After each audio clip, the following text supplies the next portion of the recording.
This is a reading of No Room for a Leopard, written by Ruskin Bond, read by Prerna. I first saw the leopard when I was crossing the small stream at the bottom of the hill. The ravine so deep that for most of the day it remained in shadow. This encouraged many birds and animals to emerge from cover during the hours of daylight. Few people ever passed that way, only milkmen and charcoal burners from the surrounding villages. As a result, the ravine had become a little haven for wildlife, one of the few natural sanctuaries left near Missouri. Below my cottage was a forest of oak and maple and Himalayan rhododendron. A narrow path twisted its way down through the trees over an open ridge where red sorrel grew wild, and then down steeply through a tangle of wild raspberries, creeping vines, and slender wrangle bamboo. At the bottom of the hill, a path led onto a grassy verge surrounded by wild dog roses. The stream ran close by the verge, tumbling over smooth pebbles, over rock worn yellow with age, on its way to plains, to the little Song River, and finally to the sacred Ganga.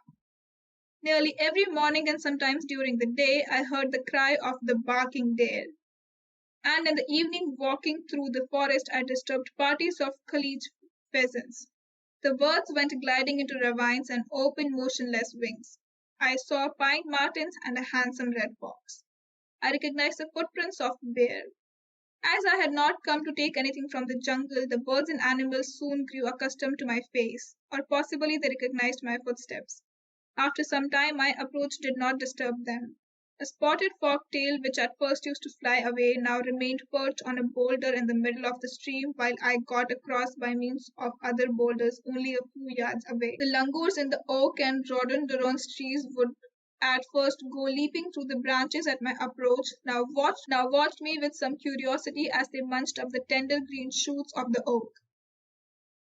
The young ones scuffled and wrestled like boys while their parents groomed each other's coat, stretching themselves out on the sunlit hillside, beautiful animals with slim waists and long, sinewy legs, the tails full of characters. But one evening as I passed, I heard them chattering in the trees, and I was not the cause of their excitement.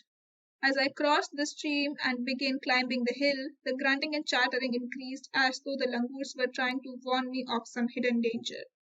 A shower of pebbles came rattling down the steep hillside, and I looked up to see a sinewy orange-gold leopard poised on a rock about 20 feet above me. It was not looking towards me, but had its head thrust attentively forward in the direction of the ravine. It must have sensed my presence because it slowly turned its head and looked down at me. It seemed a little puzzled at my presence there, and when to give myself courage, I clapped my hands sharply. The leopard sprang away into the thickets, making absolutely no sound as it melted into the shadows. I had disturbed the animal in its quest for food, but a little later I heard the quickening cry of a barking deer as it fled through the forest. The hunt was still on. The leopard, like other members of the cat family, is nearing extinction in India, and I was surprised to find one so close to Missouri.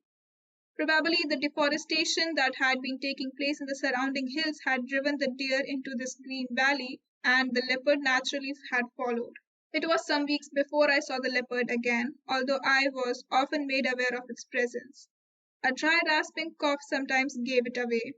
At times I felt certain that I was being followed, and once when I was late getting home, I was startled by a family of porcupine running about in a clearing. I looked around nervously and saw two bright eyes staring at me from a thicket.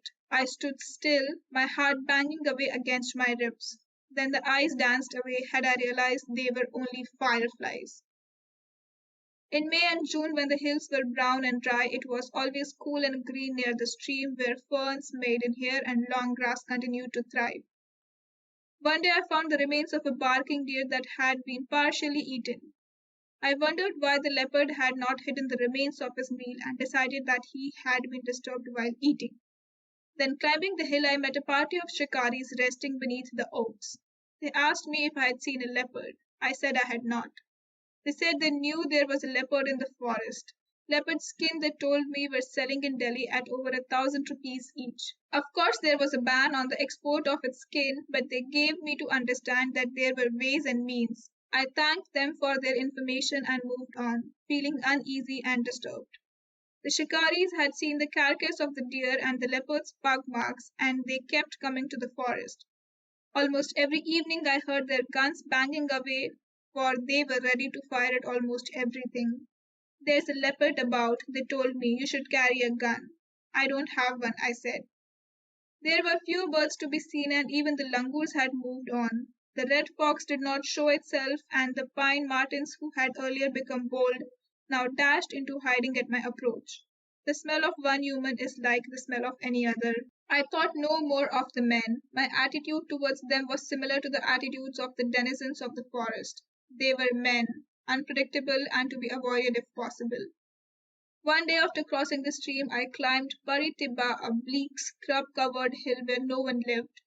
This was a stiff undertaking because there was no path to the top and I had to scramble up precipitous rock face with the help of rocks and roots which were apt to come away in my groping hand. But at the top was plateau with a few pine trees, their upper branches catching the wind and humming softly. There I found the ruins of what must have been the first settler, just a few piles of rubble now overgrown with weeds, sorrel, dandelions, and nettles. As I walked through the roofless ruins, I was struck by the silence that surrounded me, the absence of birds and animals, the sense of complete desolation. The silence was so absolute that it seemed to be shouting in my ears. But there was something else of which I was becoming increasingly aware, the strong feline odor of one of the cat family. I paused and looked about. I was alone. There was no movement of dry leaf or loose stone. The ruins were for the most part open to sky. Their rotting rafters had collapsed and joined together to form a low passage-like entrance to a mine. This dark cavern seemed to lay down. The smell was stronger when I approached the spot, so I stopped again and waited there, wondering if I had discovered the lair of the leopard, wondering if the animal was now at rest after night's hunt. Perhaps it was crouched there in the dark, watching me, recognizing me, knowing me as a man who walked alone in the forest without a weapon. I like to think that he was there and that he knew me and that he acknowledged my visit in the friendliest way, by ignoring me altogether. Perhaps I had made him confident, too careless, too trusting of the human in his midst. I did not venture any further. I did not seek any physical contact or even another glimpse of that beautiful body, springing from rock to rock. It was his trust I wanted, and I think he gave it to me. But did the leopard trusting one man make the mistake of bestowing his trust on another? Did I, by casting out all fear, my own fear and the leopard's protective fear, left him defenseless?